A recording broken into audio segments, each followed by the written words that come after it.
Hello everyone, welcome back to my channel psychology with Samriddhi. हमने पहली video में, जो मेरे चैनल की फर्स्ट वीडियो थी, उसमें हमने पढ़ा सीबीटी क्या है, राइट।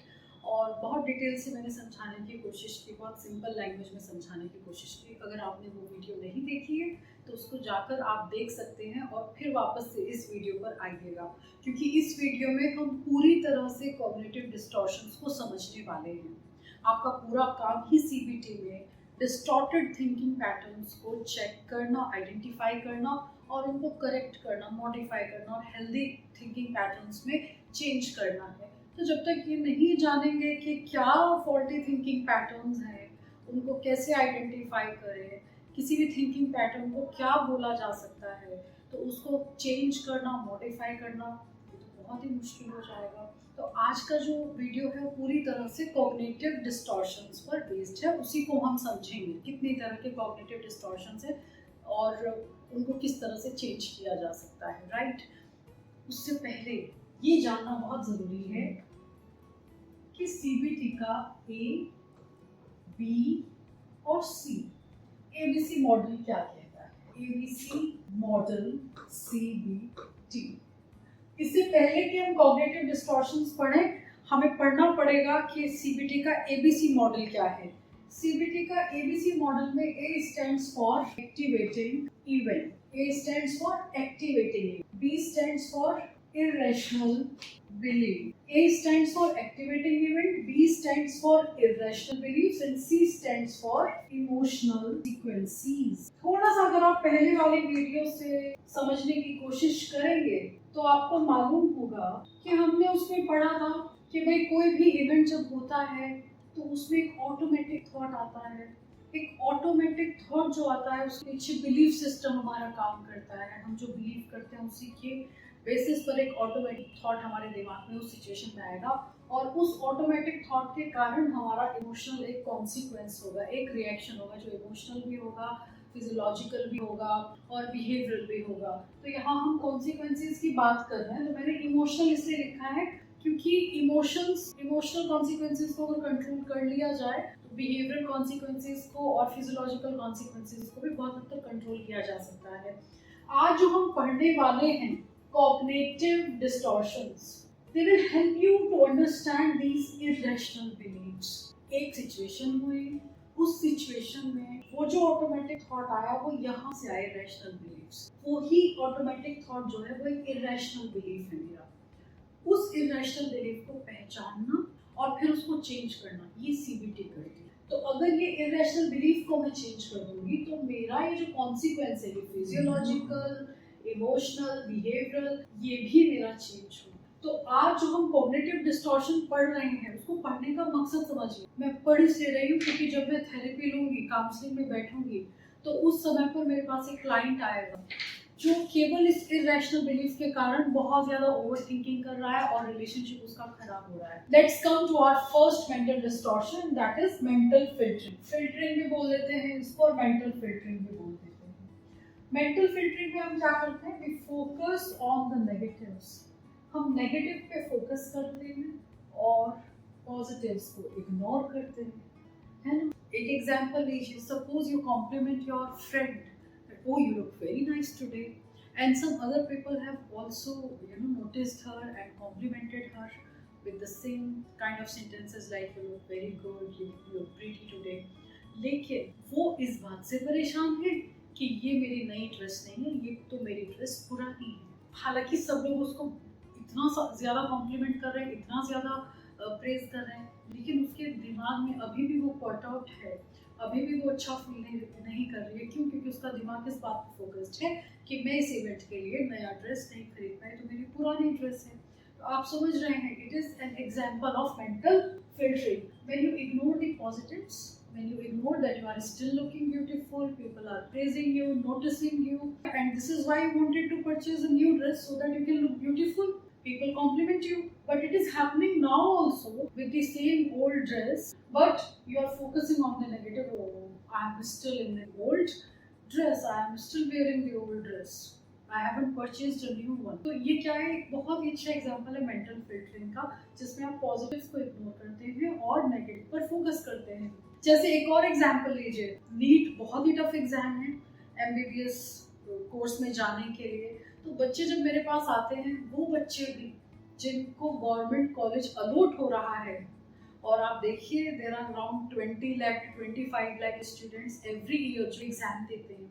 अब वो बच्चा जिसने गवर्नमेंट सीट ले ली है, जिसका 720 में से 620 नंबर आया हुआ है, 600 नंबर आए हुए हैं, वो भी आकर अगर काउंसलिंग में ये कहे ma'am I am very sad कि मुझे एम्स नहीं मिल रहा, तो ये क्या है? ये मेंटल फिल्टरिंग है कि 25 लाख लोगों में से आप वो कुछ हजार बच्चों में से एक हैं जो गवर्नमेंट सीट निकाल रहे हैं। There are very few seats government college seats, और आप उस गवर्नमेंट कॉलेज सीट पर जा रहे हो, लेकिन चूंकि आपने एम्स दिल्ली को टारगेट किया था, वो आपको नहीं मिला है, तो आप बस उसी पर फोकस कर रहे हैं और आप इतनी बड़ी अपनी एक अचीवमेंट खुश नहीं हो रहे हैं, उसको सेलिब्रेट नहीं कर रहे हैं। Again a very fine example of mental filtering. तो मेंटल फिल्टर में हम क्या करते हैं? पॉजिटिव्स को इग्नोर कर देते हैं और सिर्फ नेगेटिव पर फोकस करते हैं। अब जैसे जैसे मैं आपको डिस्टॉर्शंस पढ़ा रही हूँ, मैं ऐसा एक्सपेक्ट करती हूँ कि आप इसको एक एक्सरसाइज की तरह भी लें और कमेंट में आप मेंटल डिस्टॉर्शन के दूसरे और एग्जाम्पल्स जरूर मेंशन करें। जैसे हम मेंटल फिल्टर पढ़ रहे हैं यहाँ पर।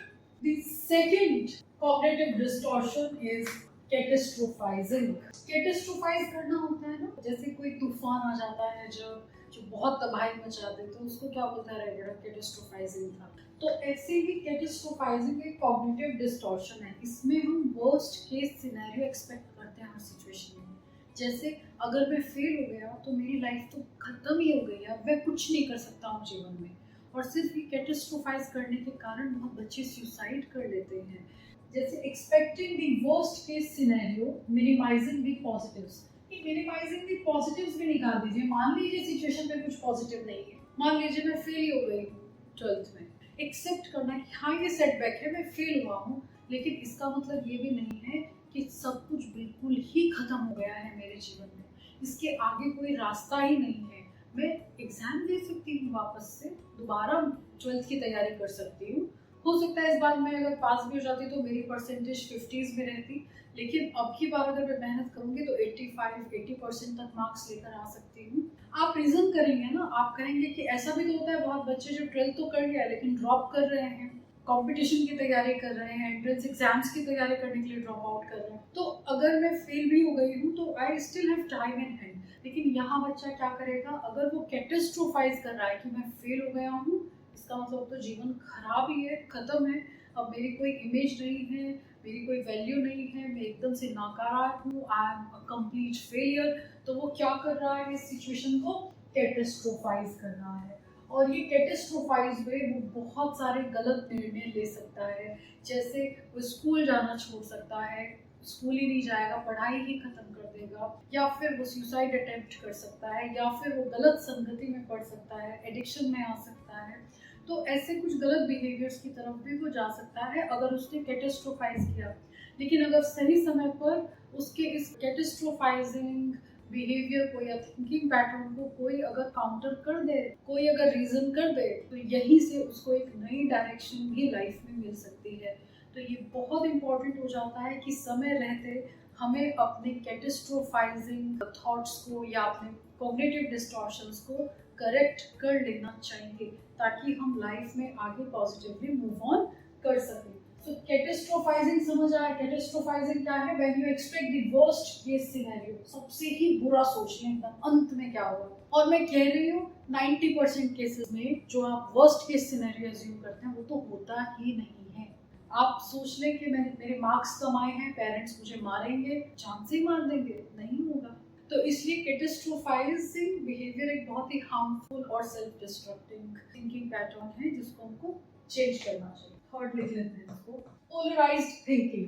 पोलराइज्ड थिंकिंग को क्या क्या बोलते हैं हम लोग? पोलराइज्ड थिंकिंग को बोलते हैं ऑल और नथिंग थिंकिंग। इसको ब्लैक एंड व्हाइट थिंकिंग भी बोला जाता है। सो पोलराइज्ड थिंकिंग को आप ब्लैक एंड व्हाइट थिंकिंग या ऑल और नन थिंकिंग भी बोल सकते हैं, ऑल और नथिंग थिंकिंग भी बोल सकते हैं।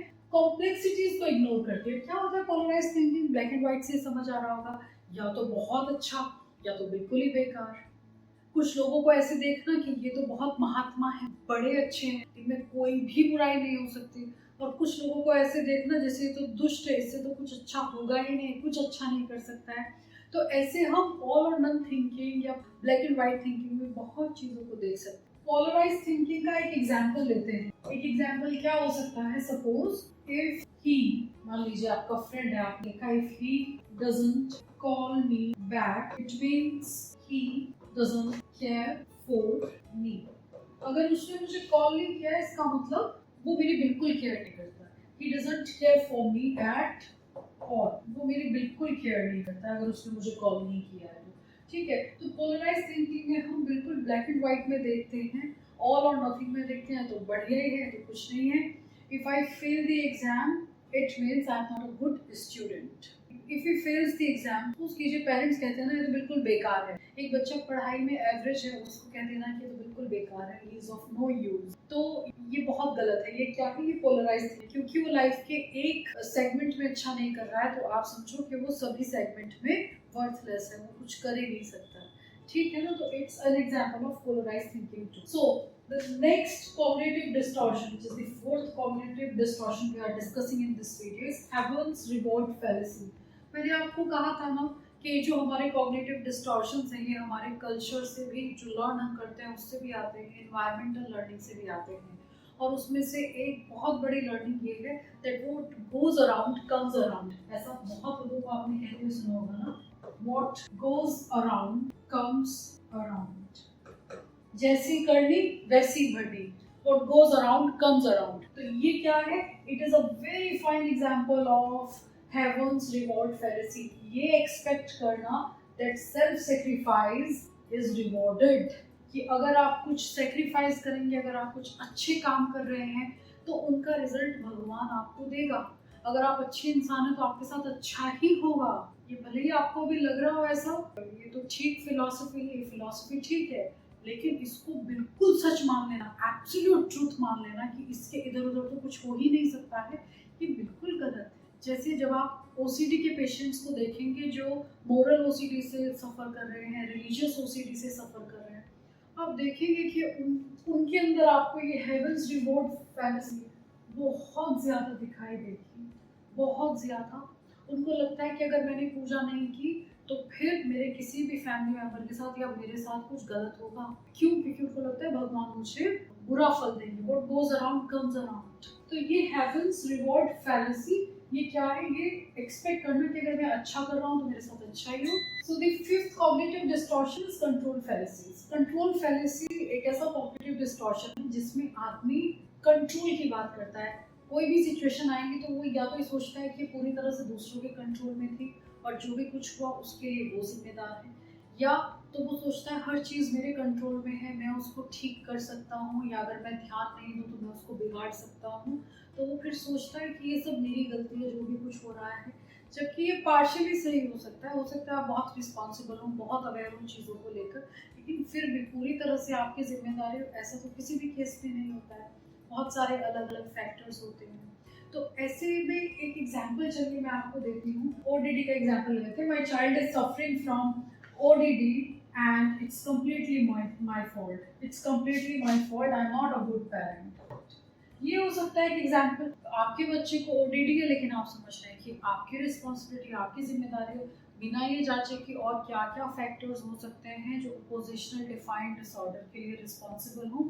या फिर आप ये कह सकते हैं कि जैसे कुछ लोगों को होता है कि उनको कुछ भी बुरा लग रहा है तो वो दूसरे पर ब्लेम डाल देते हैं। मान लीजिए मैंने मिसबिहेव किया है और मैं ये बोलूँ कि अगर आपने मुझसे ऐसी बात नहीं की होती तो मैंने भी आपको थप्पड़ नहीं मारा होता। तो feeling that somebody else is responsible for everything that happens and how you feel, या आपने अगर मेरा ट्यूशन लगवा दिया होता तो मेरे मार्क्स बहुत अच्छे आते। एंजाइटी, डिप्रेशन के लोगों को भी कंट्रोल फैलेसी होती है। So we have taken one example of control fallacies. Control fallacy में आप या तो दूसरे को जिम्मेदार समझेंगे या तो हर चीज के लिए खुद को जिम्मेदार समझेंगे, और ये एक कॉग्निटिव डिस्टॉर्शन है। ऐसा आदमी हमेशा गिल्ट में, फियर में रहता है, हमेशा पजल्ड रहेगा, हमेशा उदास रहेगा, हमेशा बहुत ज्यादा अटेंशन भी पे करेगा चीजों को कि उसके कंट्रोल से कोई चीज बाहर ना हो जाए। The sixth cognitive distortion is always being right.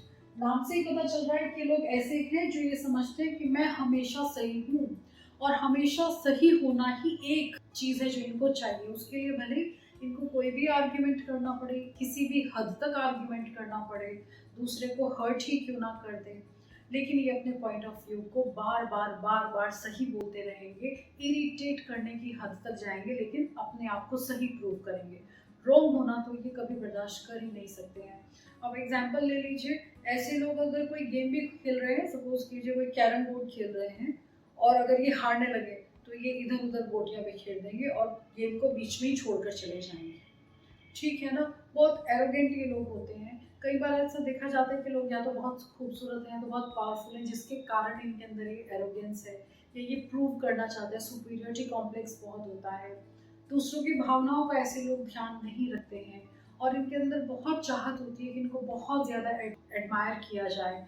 ऐसे लोग हमेशा एक आर्ग्यूमेंट को जीतेंगे और खुद को सही प्रूव करेंगे, because I am doing this, it is right. और मे बी एक्सेप्टेंस बहुत कम होती है, ओपन माइंडेड नहीं होते हैं। तो अगर आप कोई सजेशन में इनको देंगे तो ये इरिटेट हो जाएंगे, and they will not get it, they will feel bad, they will reject your opinion, और वो वहीं पर अड़े रहेंगे कि मैं ठीक हूँ। तो ये बहुत ही ज़्यादा रिजिड होते हैं थिंकिंग में अपनी, और इसीलिए बहुत आर्ग्यूमेंट करते हैं।